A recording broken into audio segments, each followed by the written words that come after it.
May sinagawang buy-bust operation ng pulisya sa Calambas City, Laguna. Nasukol ang number 9 sa drugs watch list na si Nico Alcaraz at ang kanyang kasamang si Jerry Morada. Nasa 12,000 pisong halaga ng hinihinalang shabu, marked money at weighing scale ang nakuha sa kanila. Mariin namang itinanggi ni Alcaraz na sa kanya ang mga nakuhang droga.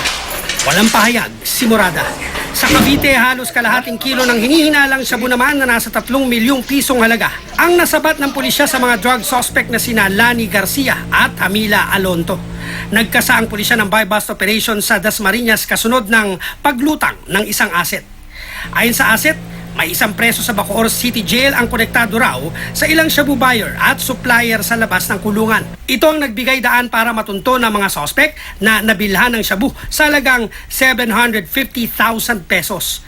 Maharap sa reklamo ang mga suspect na walang pahayag. Labis naman ang pagsisisi ng drug suspect na si Jeffrey Ramirez at kasamang menor de edad matapos silang matimbog sa buy-bust operation sa Marilao, Bulacan. Nakuha pa ng pulisya ang isang cellphone video ng pagre-repack umano ni Ramirez ng droga. Aminado naman si Ramirez na siya ang nasa video. Pero git niya, 2 taon nang naganap ang nasa video. Yung ano nga po yun, sir, yung dati pa pong na-wanted po ako. Dati pa yung cellphone na yon, yung record na yon. Opo, dati pa po.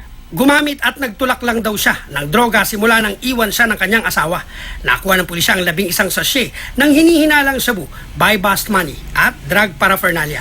Sa Ilocos Norte, 2 menor de edad ang arestado matapos umanong mabilhan ng pusher buyer ng 2 pakete ng pinatuyong dahon ng marijuana sa Lawag City.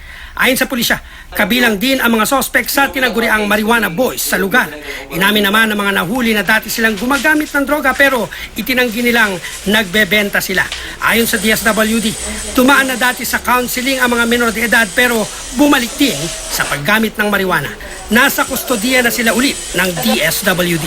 Cesar Apolinario, GMA News.